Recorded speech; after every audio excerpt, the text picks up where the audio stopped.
Hey everybody, this is Scott with AutomotiveDiag.com. Thank you for tuning in today. We're going to try a different format that I haven't done previously. Please be gentle, this is my first attempt at a YouTube video. So today we're going to be talking about something that might be of interest to some people. It was definitely kind of a steep learning curve to me to try to start to figure out gasoline direct inject. This started, as most of you know, in about 2009 or 8. And it kind of revolutionized how the fuel systems on cars work today. It's something that a lot of us are being exposed to now. And there's not a lot of really great ways to test it in a lot of cases. Obviously, the factory does provide built-in scan tool tests on GMs and Fords. Very few others offer much assistance in testing these systems for flow. Having said that, we're going to be going into a way that it can be tested today on pretty much any vehicle that has a rail pressure sensor. So our case study today is on a 2009 Cadillac CTS. Now this particular CTS had been to the dealership 3 times for a P0303, a cylinder 3 misfire. I got this vehicle in and I test drove it, of course, and I found that this vehicle did in fact have a misfire, and it was of the loaded variety, as if it were an ignition fault. And I did notice this on my test drive. Anytime I'd put this vehicle under load, it would start to break up, and of course misfire data did show, in fact, that it was cylinder 3. So I took it back to the shop and I started to do some testing on it. Obviously, I'm trying to figure out, why would we be killing coils? Because obviously this is another failure of a coil. The dealership I knew had already replaced 3. So my mind goes pretty quickly to the fuel system. Are we running lean? The relative compression on this particular vehicle, which that's another lesson for another day, but it tested good. There was no apparent base engine problems with this vehicle, and the car ran really good at idle. Did not have any low idle misfires or anything of that sort. So we certainly seem to have a fuel system issue causing this to be lean and damage the coils. I attempted to run the built-in GDI Relative Injector flow test. On this particular Cadillac, however, the PCM would only give me the old style injector flow, relative injector flow test, where you would pulse the injector for a given amount of time and then watch the fuel pressure drop. Well, obviously the high pressure pump's in the way. On this particular vehicle, that test is not going to be effective as it would have been on an older vehicle. So I ended up employing one of my devices that I have built myself, and I've actually got it patented. I'm going to introduce you guys to it. This is called the DI Inquisitor, and I'm going to show you a picture of it here.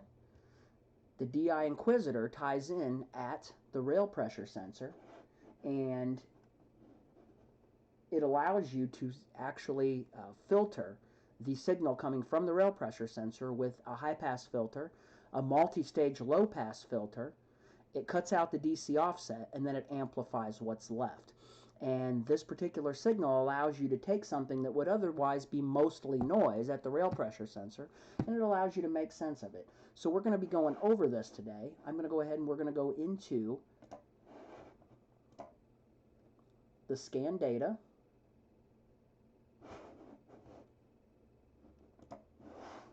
And here we have our scope trace, and obviously there's nothing here yet.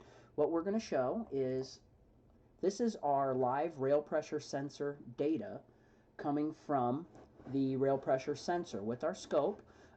Notice it is not filtered at all in this case. The filtering actually makes very little difference. It is a very noisy signal. There's not a whole lot that can be gleaned from it. If you go back to our, if you were to view our setup, you'll see that this particular trace goes into the scope directly from the car, and then what ends up happening is I plumb the signal into the DI Inquisitor module, and then I amplify it, and then we'll have an output signal. So the next thing I'm going to add to the trace is the injector 1 current flow. I don't know if you guys could see, but the Snap On low amp probe was installed around the number 1 injector wire so that you could see the current flow, and here they are. This is cylinder 1's injector current flow in rush, and then you can see that it falls off, and this is our actual flow curve, or this is our current flow pattern right here. So our injector is actually electrically open at this point. Now you can see a small variation here when it goes up and it drops. From a diagnostic standpoint, these particular spikes aren't terribly helpful, but I think you'll see in a minute when I add the rail pressure signal to it that's filtered through the DI Inquisitor, it makes it a little bit easier to see. Now, obviously, this is a GM 3.6 liter. The firing order is 1, 2, 3, 4, 5, 6. I actually ended up replacing more than one injector in this vehicle. Just like most fuel system problems, obviously, it's usually either the first couple cylinders in the rail or the last couple. And in this case, we have our firing order of 1, 2, 3, 4, 5, 6, 1. Now, I don't know if you guys notice here, 1, there's not a whole lot of variation. Now, you can see our flow curve.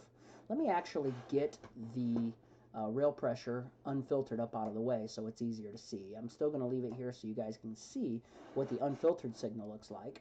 But here's our cylinder 1. This is actually our flow curve. Now, something you do have to bear in mind, there is always, when you filter with an active filter, there is always a phase variance. So it will not line up perfectly with our trigger.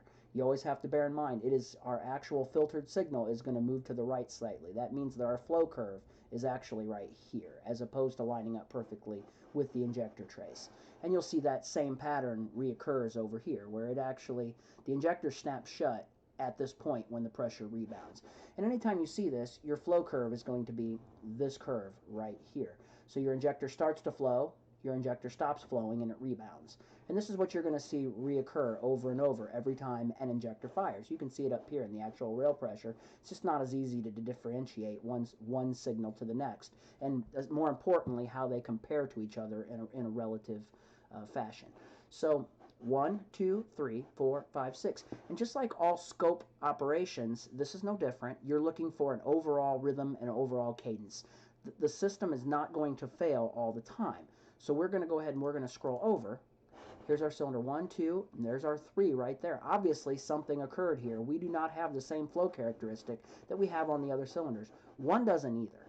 I'm going to go through this, and you're going to see there's 1 again. Not really awesome compared with 2. 2, 3, there's a slight variation. It's not terrible. 3, 4, 5, 6. We're going to go on through.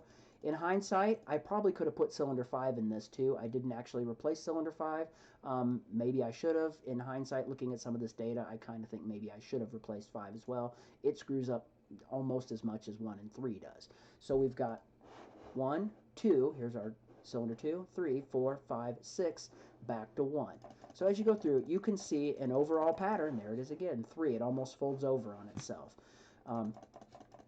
I saw this, and I felt that I was well within my rights to replace injectors 1 and 3, which is what I ended up replacing. It resolved the customer's concern, replaced the ignition coil along with the injectors, and never saw the car again.